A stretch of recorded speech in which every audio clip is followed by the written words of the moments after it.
Recentemente aqui no canal falamos sobre o preço do ouro e da prata que estão nas máximas históricas, não param de subir e o preço do Bitcoin tem muita relação com isso no histórico. E é sobre isso que vamos falar no vídeo de hoje, sobre liquidez, preço de ativos escassos, colapso das moedas fiduciárias e qual que é a relação de tudo isso com o Bitcoin. Então o primeiro post que eu quero mostrar para vocês aqui é um post do Felipe Demartini no x.com, abre aspas, o Bitcoin está no ponto mais barato de todos os tempos em relação ao ouro. Mais barato que em 2015, mais barato do que no BR de 2022. E o mercado está dizendo algo, a pergunta é se você está ouvindo. Ele postou isso aqui um pouquinho antes aí dessa valorização um pouco mais forte, que levou o Bitcoin ali na faixa dos 90 e poucos mil dólares. No momento que eu estou gravando esse vídeo, 95 mil dólares. Então, a relação entre liquidez e ativos escassos é gritante. Boa parte das instituições, dos grandes players do mercado financeiro estão percebendo a fraqueza das moedas fiduciárias, ainda mais em um mundo multipolar, onde já não se pode mais confiar 100% no dólar, inclusive de um ponto de vista geopolítico. Mas vamos dar uma olhada aqui então em alguns dados. Preço do Bitcoin aqui a 95 mil dólares no momento em que eu estou gravando esse vídeo, e aqui alguns gráficos que eu gosto de mostrar sempre. O primeiro gráfico de perda de poder de compra das moedas fiduciárias ao longo do tempo.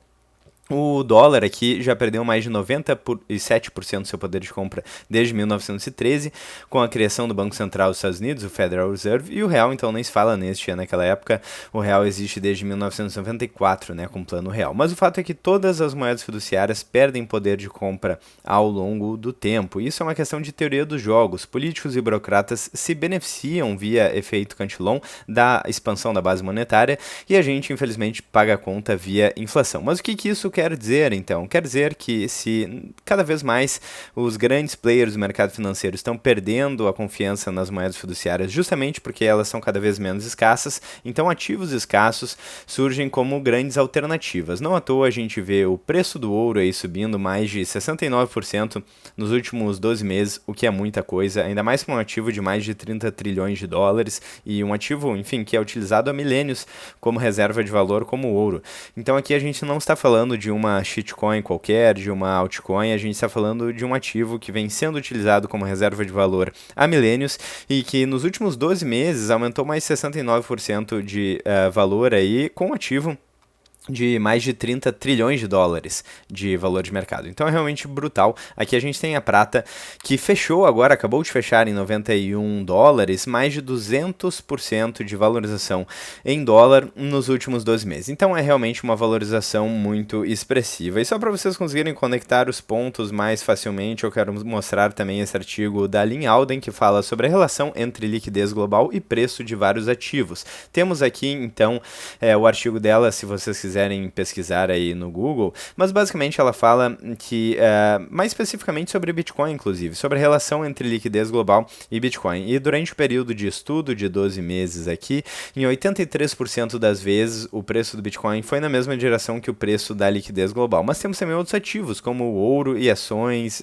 enfim, ativos escassos, porque a liquidez é criada e o dinheiro não fica embaixo do colchão, principalmente se você tem muito dinheiro. Então esse dinheiro precisa ser alocado em algum local, preferencialmente em algum local escasso. E o que a gente vê é que o Bitcoin vem sendo aí uma ótima esponja de liquidez que age com certo delay em relação à valorização do ouro. O disclaimer que eu sempre faço aqui no canal, o disclaimer clássico aqui do canal, que isso não é uma dica de investimentos. E também, já aproveitando, deixem um like, cliquem no sininho, inscrevam-se no canal, fiquem à vontade na seção dos comentários e principalmente considerem fazer parte da área de membros e apoiar financeiramente o canal. O famoso elogio sincero e, enfim, fico muito feliz aí para todo mundo que apoia a nossa iniciativa aqui. Bom, então o que essa relação Bitcoin com ouro pode estar dizendo, né? Quando você compara Bitcoin em unidades de ouro, você elimina dólar, inflação monetária e ruído macro de curto prazo. Então, essas ondas aí de crédito. E fica só o valor relativo, e é um indicador aí que foi demonstrado há pouco tempo que estava no extremo mais baixo da história, e é algo que vem falando aqui alguns vídeos do canal. E o que isso costuma indicar? Então, historicamente, níveis assim significam que o Bitcoin pode estar extremamente subavaliado em relação ao ativo monetário clássico, que é o ouro, certo? O Bitcoin ele pretende ser o ouro digital. Então, por isso que é tão importante comparar o preço do Bitcoin não só com o dólar, que é o que a gente já faz normalmente, ou com o real, mas com o ouro, que é um ativo que retém mais poder de compra ao longo do tempo. E o que acontece então?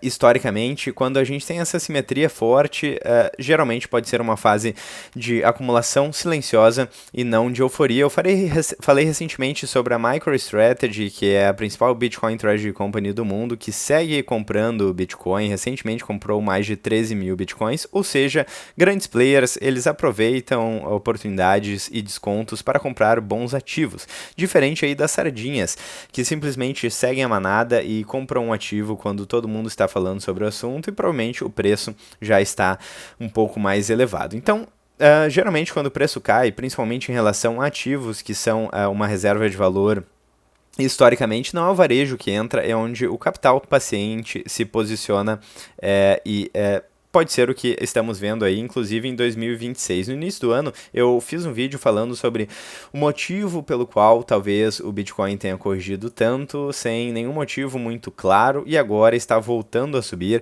Tem a ver com as Bitcoin Treasury Companies, principalmente MicroStrategy. Eu explico isso no outro vídeo em mais detalhes, para quem acompanha o canal já sabe aqui da tese, mas enfim, se vocês ainda não viram, voltem alguns vídeos aqui no canal e vocês vão conseguir identificar essa hipótese. E sim, o que a gente está vendo aí nas Bitcoin Treasury Companies e no próprio Bitcoin é que está havendo uma recuperação.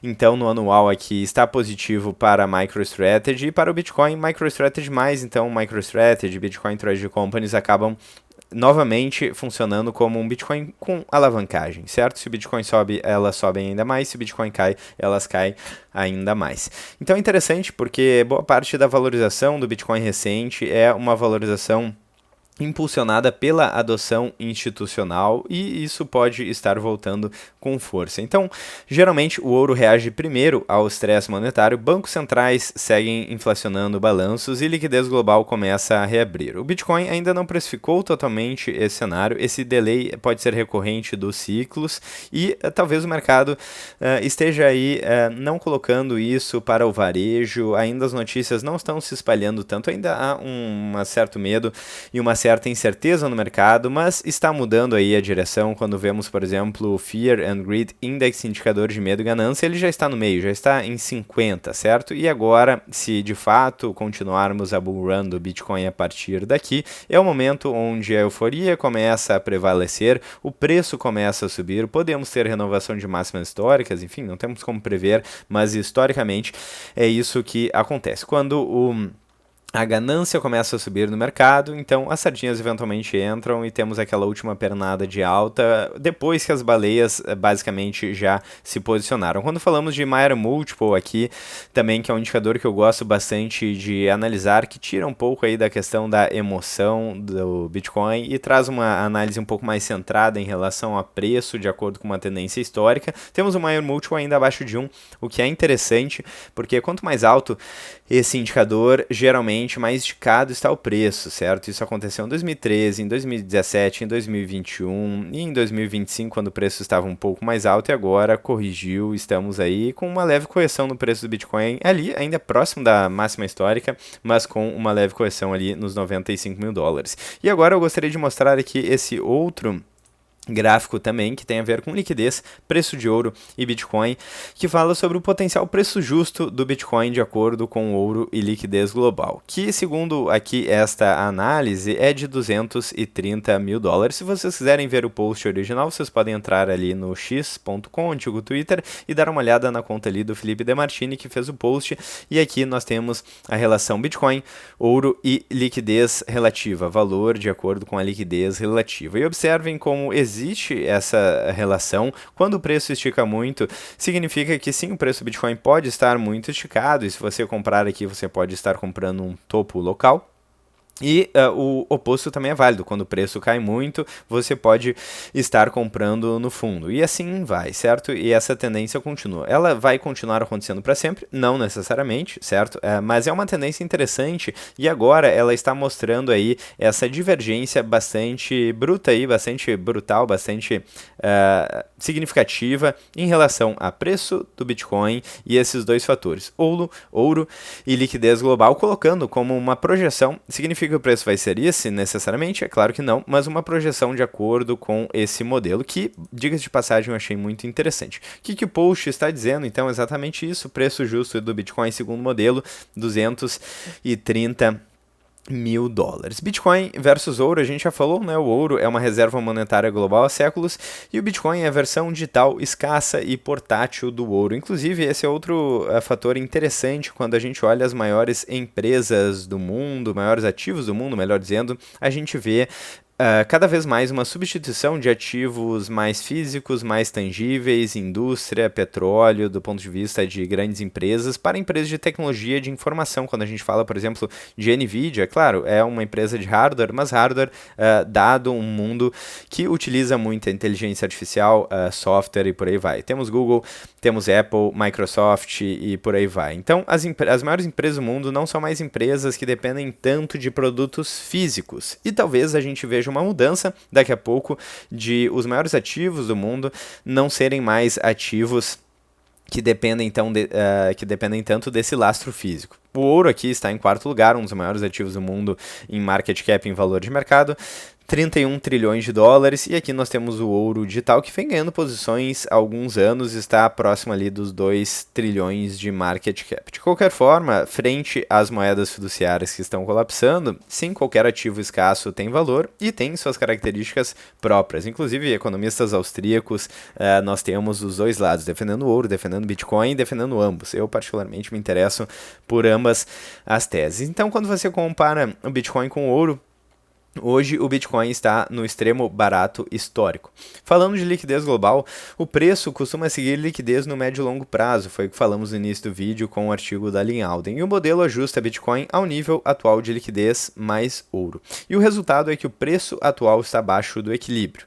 Como ler o gráfico? Então, claro, já mostramos ali a linha branca com o preço do Bitcoin, faixa azul, que mostra aí a perspectiva, o potencial de valorização do Bitcoin. Isso não significa que vai direto para lá, significa que estruturalmente pode estar descontado aqui, e esse é o ponto principal.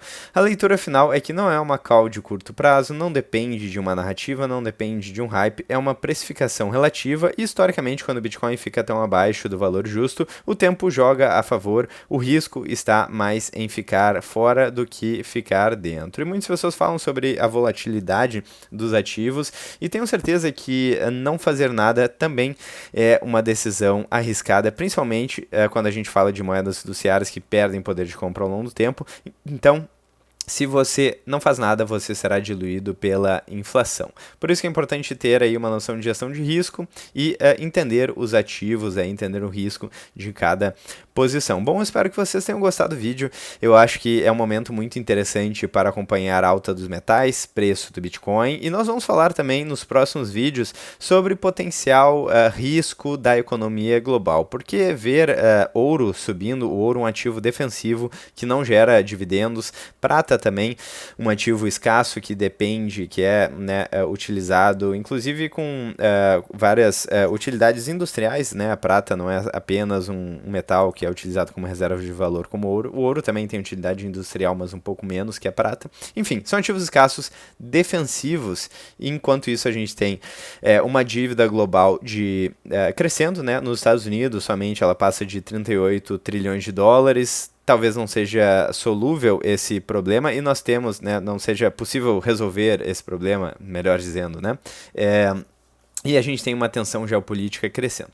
Então, enfim, mas isso é o conteúdo para o próximo vídeo. Eu espero que vocês tenham gostado do vídeo de hoje. Eu vejo vocês muito em breve, ainda hoje ou amanhã, no próximo vídeo do canal. Um grande abraço e até breve.